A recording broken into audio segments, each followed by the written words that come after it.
ALS is seen as a death sentence, a disease that robs one of his or her physical strength and causes muscles to atrophy. It is a disease that cries out for hope. Enter Calgary Flames Assistant General Manager Chris Snow, who almost a year after his diagnosis defies the form chart and continues to lead a full and active life. We eagerly anticipate an update from Chris and his wife Kelsie on this edition of After Hours. May is ALS Awareness Month, so it's wonderful and timely to have Chris and Kelsie Snow join us from their home in Calgary. There is much to celebrate in your battle with ALS, and we will talk about that, but I think we should first address the development that Kelsie wrote about in her most recent post on her blog. Chris, bring us up to date. Yeah, one of the emotional challenges with this disease is you're constantly checking your body for small changes. And we noticed a small change back in probably the weekend of Easter, the middle of April, that when I smiled, the right side of my mouth, especially this top lip, was dropping down to conceal part of my smile. And just that side of my face didn't look the same when I covered one side and looked at my smile and then the other side and looked at it. So I think for a while, not unlike when I was first diagnosed, we ran through a litany of maybe it's Bell's palsy, maybe it's something else. But we've also realized you can't be naive with this, and wishful thinking is probably not realistic thinking. But at the same time, that's one small nerve. That's one small affected area. And so I think in the grand scheme of this, in light of my family's rapid progression, to be 11 months in and that the only change is remarkable. The challenge, I think, is more mental than it is the actual physical change. So Kelsie, how difficult was it for you, given how well things have gone in the last 11 months, to write that post? Well, writing the post is never as bad as the weeks before it. You do feel like there's an element of almost like letting people down to say this, because we know that everybody is invested in this with us. And so kind of to say, hey, it's not perfect anymore, was definitely a hard thing to say. And when you put those things out publicly, it makes them more real. So that's a challenge, and there's a lot of anxiety tied to that. But I think the thing that we know and that we learned last year, when we first told everybody about this, is that when you're honest about these things, the support that you get and being open, you end up feeling better. The people who love you say the right things and they tell you that they still believe. The fear is that you're going to end up having to convince people all over again that this medicine is working. Even though this happened, it doesn't mean that, Chris isn't going to continue to do very, very, very well. And you feel scared that you're going to have to do that. And there's a part of you that has to let go of that idea, that you have to reassure people. And I think that's a bigger thing even for you than for me. Yeah. I've kind of definitely learned that it's not my job to reassure people. We know what we believe and we know what the doctors have told us. And it's that despite this, every single bit of, evidence that we have is that this is working very well for Chris. We're 11 months from being diagnosed, and like I wrote and like I've written, the type of mutation that Chris has is very aggressive, and people live an average of 6 to 18 months. So to have one small bit of progression outside of the place where his symptoms originally presented is only a positive thing. Chris, when you were diagnosed 11 months ago, your hope, your expectation then was to limit the effects of your ALS to the loss of the use of your right forearm and hand. And that's been the case for the better part of 11 months. What's your goal now? My goal now is the same as it was when I first went into the trial, which is to be the first person in my family to survive this. My goal is to be an example to people that are diagnosed. This is not a death sentence. And my goal is to, in doing those two things, help raise money to deal with the other mutations, the other non-genetic versions of this. Because as I said when I was on the program with you back in January, well more than 90% of the ALS cases result in somebody being effectively sent home to plan to not beat it. And so that needs to change, and I'm still as resolved as ever to do that. So we should point out how deeply this horrid disease runs in your family. It claimed the life of your father 2 years ago. You lost a cousin at age 28 and two uncles at ages 48 and 52. In each case, they were in a wheelchair 6 months after their diagnosis. Here you are, 11 months after yours, leading a full and active life. How much do the two of you think about that? Yeah, we think about it often. It can be easy, especially in the last 3 to 4 weeks, to lose some perspective on that, because you get greedy. When you start to see something working, you want it to work all the way.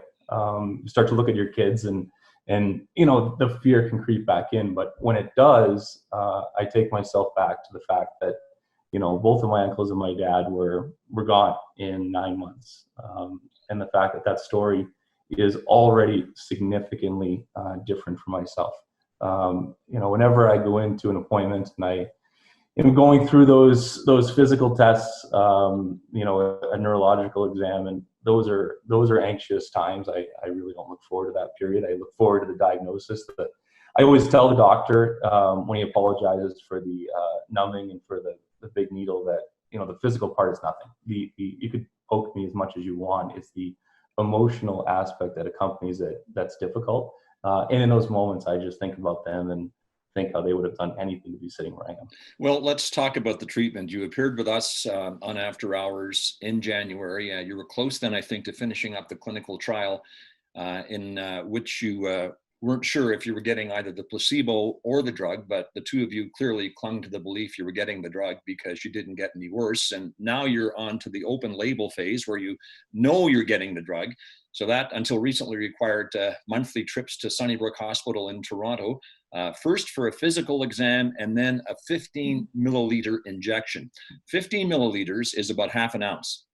And Kelsie, you have said every ounce of your hope is in that half an ounce. Yeah, absolutely. And I very distinctly remember the first time that little Ziploc bag with the syringe showed up, and it was on the desk in the room, and I had the first 2 doses, I had actual panic attacks during that time, and it was very weird. I didn't expect to have that reaction in that moment, but to know that this clear fluid, kind of holds all your hope is, it's just a very powerful thing. And I remember during those times, it's 2 minutes that they injected over the course of 2 minutes. And I remember those times the entire time, just repeating over and over a prayer that it was the real thing. And I know you pray during that time for your family and think about them. I'm probably a little bit more selfish in that way, than that, I guess. I just prayed and prayed over and over, said the same thing in my head, just please let it be the drug. Please let it be the drug. And it was probably October when I felt I felt pretty confident that it was the drug. And after that, it became a lot easier. Yeah, then she looked forward to those 2 minutes. Yeah. You probably can't see it, so I'll just tilt down here, but I'm wearing the Hearts and Smiles t-shirts, part of a Sportsnet campaign last week to honor our frontline healthcare workers. Obviously, COVID-19 has brought the world to its knees, and that leads to this question. Anyone with ALS has got to be extra cautious. How easier is it to be cautious now that Foothills Hospital in Calgary has been designated a research center? Yeah, the work that the people at the University of Calgary and Foothills and the South Health Campus did as a group was remarkable. What we found in this is that the people at the top of ALS research and treatment are a very, very close network. There's no competition. There's just a will to come together to help. And so the effort that they put forth and the pre-existing relationships that they had with the people at Sunnybrook facilitated that transfer from Sunnybrook, where I last went at the end of March, to really a place that is 2 kilometers from our house here. I could walk, I could bike, and that's made, I think, Kelsie feel so much more comfortable about there being no risk on an airplane. I don't think that with ALS you have a heightened chance of getting sick. Your immune system is not weakened. the risk is that if I were to get sick, I don't think they would dose me. They take my temperature 2, 3, 4 times for a given appointment. Okay. So it's just reduced the chance of a delay in getting treated, and that would be a nightmare. Yeah, and for Chris, that's specific to Chris. His ALS, he has no respiratory issues at this point. For ALS patients who have respiratory issues and, who maybe already be using oxygen support or on ventilators, yes, they are absolutely at an increased risk of they're in the, immunocompromised situation, and they have pre-existing conditions that would be very, very bad. But for Chris, he has no breathing issues. His breathing is very strong. And so if he got COVID-19, him fighting it would be just like any other 38-year-old healthy male fighting it. But the risk is that he couldn't get the medication. Okay, the kids, Willa and Cohen, what's it mean to them to not have their parents have to take off to Toronto once a month? Oh, well, a lot.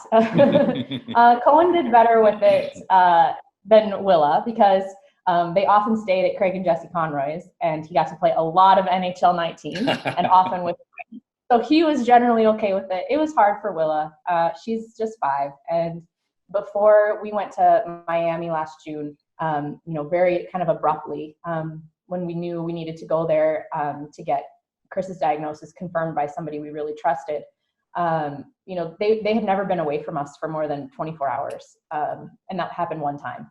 So it was a very big adjustment for her. And she is especially thrilled to have us at home all the time. And, just to know, going back to the people here and Dr. Lawrence Korngut's team and the way that he worked with Dr. Zinman at Sunnybrook, Dr. Korngut's team, they were on phone calls with people at 3 a.m. because that was the time zone that, 3 a.m. here, because that was the time zone they could talk to the people that they needed to talk to. The work that they did and how quickly they moved was nothing short of phenomenal. If anybody knows the clinical trial, clinical research world in medicine, things don't move quickly when you have to get things approved by ethics boards and hospitals. Add on top of that we're in a pandemic, and we really appreciate it. I mentioned to Dr. Korngut's lead researcher, Janet Percillo, early on how much this would mean to us, and every time after that she emailed me, she said, we're going to keep you home with your kids. We're no more nights away from your kids. And that, for a mom, that meant a lot. I bet. Let's get to a series of amazing videos that Kelsie has posted on social media. The first of them from early February, pardon me, about a month after your appearance on After Hours. Here we go. Here you were raising your right arm, forearm, which you couldn't do a month previous. Someone looking at this might say, my God, that guy's getting better. Would that have been an overstatement? I was really reluctant to have her post that video because I don't know. I don't know if you don't want to lead yourself to believe something that might not be the case, but I couldn't deny to myself that before that I was having to throw my arm in that direction to get my wrist to break that plane. And I think when I demonstrated it to Dr. Zinman in Toronto and showed him that I could resist gravity with my hand when I was lying down and holding my arm straight up in the air, he felt, that was better. And there have been people, the feedback we've gotten is that there are people who have had, not big gains, but from what we've heard, gains, and that's unheard of. And I personally believe that my right shoulder is stronger today than it was 4 months ago. My son does what he calls running hugs, and he'll run, and he's almost knocking me over at this point just because he's getting bigger. But he'll run and kind of jump into my arms, and my ability to hold him, and he's 8, and he's kind of thickening up in his chest and his legs, and he's getting bigger, and I can hold him with my right arm, and I view that as better than it was. Okay, and then March 21st on the ice with Cohen, shooting pucks so that he could practice tipping the shot. What did this tell you, Kelsie? Oh, every time I see Chris on the ice, I'm very happy to see green grass, but seeing Chris on the ice is always a really emotional thing for me because I know how much it means to him, and I really didn't think that it would be something that he would get to do this year. So, for me, this always means that his shoulder remains strong. And as I wrote in my post, this was unexpected for us, this small development with his smile, because though ALS is not a linear disease, most doctors, it doesn't follow any certain path or progression. It's different with everybody. Most doctors that we spoke to thought that what would happen is that the progression would continue up his arm, into his biceps, into his shoulder, that he'd start having difficulty raising his arm above his shoulder. And that just not happened. And like he said, he feels like he's getting stronger in that way. So, every time I see Chris play with the kids, it's a reminder to just be thankful for what we have today, because, he's way better at playing with the kids than I am. and they adore him, and those are memories that they are going to have and they're going to keep, whether they get their dad for another 40 years or whatever. Those are impactful things. And when you're going through something like this, and when you've lived through something like this, you stop looking past those things. All those things mean something to you. All right, here's the video that really takes your breath away. This is March 27th, push-ups with 5-year-old Willa on your back. This is unbelievable weight against where you would have been 2 or 3 months earlier. What's your reaction, Chris, when you look at this? Well, I love seeing how happy she was, for one. And then I told Kelsie, why'd you stop taping? I kept going with these. But these are all affirmation that my overall strength is stable or better and not in decline. When I am doing things physically, whether it's something silly like this, or whether it's playing hockey or baseball, or riding a bike with the kids, I feel healthy, and it's a chance to really turn my mind off, not wander, not worry. So I tend to watch these over and over, and they never get old for me. And then late April, Chris and Cohen playing ball. Kelsie, how worried were you at one point that that was something you would never see again?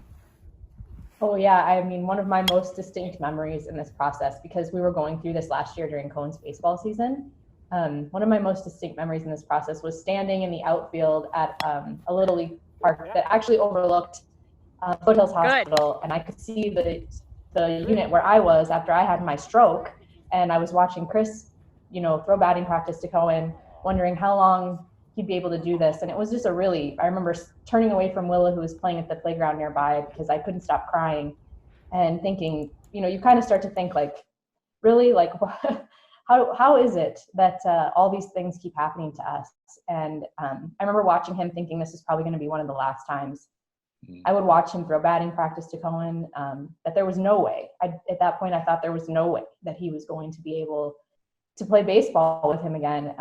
And, like Chris does, he's improvised, and he has, just done what he needed to do. And now he plays pretty seamlessly left-handed with Cohen. Chris is right-handed, and he takes his glove off, catches it, takes his glove off, and throws left-handed. And, it's been incredible to watch. And I don't, like I said, I don't ever take those moments for granted anymore. All right, this leads us then to a quote from your open letter in December when the two of you decided to go public with the diagnosis. And Kelsie, you wrote, "Someone has to be the first person to live with ALS and not die from it."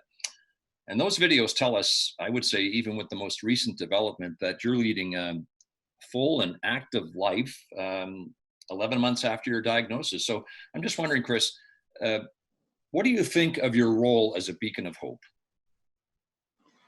Well, I think it's one of the most powerful things I can do. I think it helps me, for one, and I think that it helps the people we get feedback from. We get replies to Kelsie's tweets from other people who have begun to follow us, who have the disease, who are young, and they do not qualify for a trial because there isn't one for their type. But they believe that science is beginning to catch up with their illness. And I think that if we can give them hope, it'll make their day a little bit easier. And if we can fundraise, it'll bring us one day closer to that being a reality for them. We'll get to fundraising in a sec, but here's something that we picked off your Twitter account, and I think it's relevant because it's just a week past Mother's Day, which was the anniversary of Bobby Orr's iconic Stanley Cup clinching goal. You talked about this when you were with us on After Hours in January, but it's timely again. So tell us about the encouragement from number 4, Bobby Orr, Chris. Well, Bobby Orr was the player that my dad grew up watching. My dad started following the Bruins around the time he was 20, which was the year that Bobby Orr scored that goal.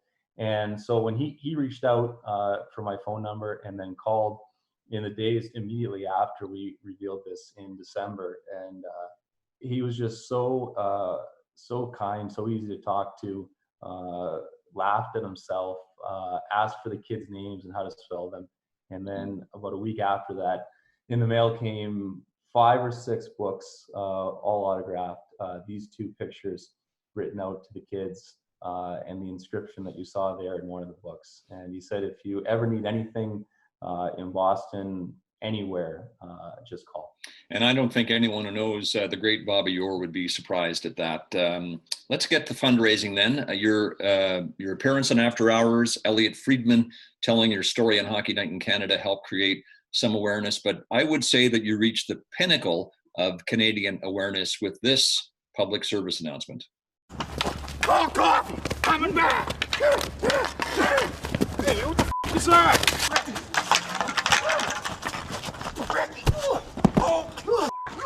You know what's worth fighting for? Donate to ALS research! This fight's for you, Chris Snow! Go Flames! So the Trailer Park Boys, that's when you know you've made it, right? Yeah.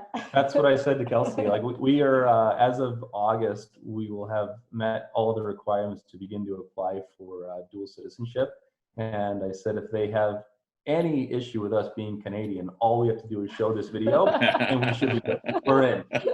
I mean, that just tells me the reach that, really because of the Canadian media, local and national, the reach that our story has had. And we've seen these billboards in the airport in Toronto about how Canada is a close-knit community of 36 million, and we always just look at that and think about how true it really is. And that is just one example of that that has helped really spur that fundraising. I think you can forget the oath of citizenship. Just show that video. That's right. There's something so powerful about the idea that people are taking time to do things like that. Like, they're thinking about you, and I know that's a very lighthearted video, but there's thought and effort put into that. That's more than just like, even though all the comments on social media mean a great deal to us, when people make effort like that, it just lets you know that people really care and people are really thinking about you. And even though that makes you laugh and it's very funny, it's also very meaningful to us. So the goal of the fundraising campaign, calgaryflames.com/snowystrong, is $500,000. How far have you come? We're at about 140,000, maybe a little bit higher. A lot of that came in the probably 2 months after our announcement. We had plans for this summer for a big golf tournament that I think would have raised a lot of money, and we put that on hold with COVID-19. And I think we made a conscious decision in March when the country began to shut down and people began to lose their jobs, that it wasn't the right time to really ask for money. And I think when we get back to hopefully some form of normal in whenever that may be, we'll begin to do this again, because there are people are dying of this, and that's still a reality that's still happening, even though COVID is in the forefront. So we're trying to be respectful of that for now, and then when the time is right, begin to do things to help people like myself. The fundraising initiatives have included a benefit game with the military at the Saddle Dome, in which the Snow family was a big presence. And I think one of the most touching initiatives was by the Northwest Warriors, Cohen's hockey team, the team that you coach, Chris. Tell us how they responded to the cause. Well, Kelsey's the team manager. She's the one general manager in the family 2 years running, so she can explain that one. Community hockey has been one of the best things for us in this, really. Some of the first people that we had to tell publicly were the other coaches on Cohen's hockey team, because Chris was in the locker room, but he couldn't tie his own skates. He couldn't help the other kids tie their skates. He couldn't tie Cohen's skates. So we had to tell the coaches, this is what's happening. Luckily, we ended up on a team this year with a lot of the same families we were on with last year, and that was a really big blessing, because at least we were telling people we already knew and who we cared about. And so, there was no doubt in my mind that they would do something to want to support us. And I think that raffle got very close to reaching, kind of the maximum threshold that they could. And I can't even remember, was it like, I can't remember how much the raffle ends up keeping. I think it ends up being around maybe $7,000 or $8,000 maybe that they raised. That kind of all finished as this all was starting to, so everything kind of got a little bit, ended a little bit quickly there. But, community hockey is, it's just such an amazing thing. And to see not only our team, but other teams who did things, the other novice 1 team in Northwest Warriors did a bottle drive and gave us money. A Bow River team in a different, community, a different association, they did a bottle drive. They gave us money from that. Everybody is thinking about how they can help other people. And, in times of need, I've always said that the hockey community is always going to rally around people. And it's just a great example of the best in the hockey world. Let's finish with another quote by Kelsie. You wrote, ALS takes every day it steals another part of your independence, unquote. If I add these words, except for Chris Snow, would I be correct? Absolutely. Yeah, absolutely. And that's where we come back to after this announcement that we made yesterday. It's taken this little bit from us right now. And we don't know what that means for the future, but we went a lot of months where it didn't take anything. And, there's all reason to believe that we're going to go a lot more months without it taking anything. That's the goal, and that's what we think about every day. We have to wake up and think about all the things that we have and not all the things that we stand to lose. And some days that's harder than others. There's also an element of letting yourself feel sad and letting yourself feel angry that this is happening to you. And then, still resolving at the end of those feelings to keep going. We have way more positives than negatives. In the midst of a global pandemic, we're in dire need of a good news story. And Chris and Kelsie Snow, with their head-on battle against ALS, are it. I really want to thank you guys for joining us today. Thanks, Scott. Well, thank you, Scott. Hockey Night in Canada has been a terrific, venue for us to tell our story. And we're very, very grateful to you and all the people who have watched and donated as a result and just cheered for us. It really props us up every day. Perfect. Thanks again. Thank you. Thank you all for watching on YouTube, Facebook, and sportsnet.ca. Join us every Sunday at 9 a.m. ET. Be safe. See you next time.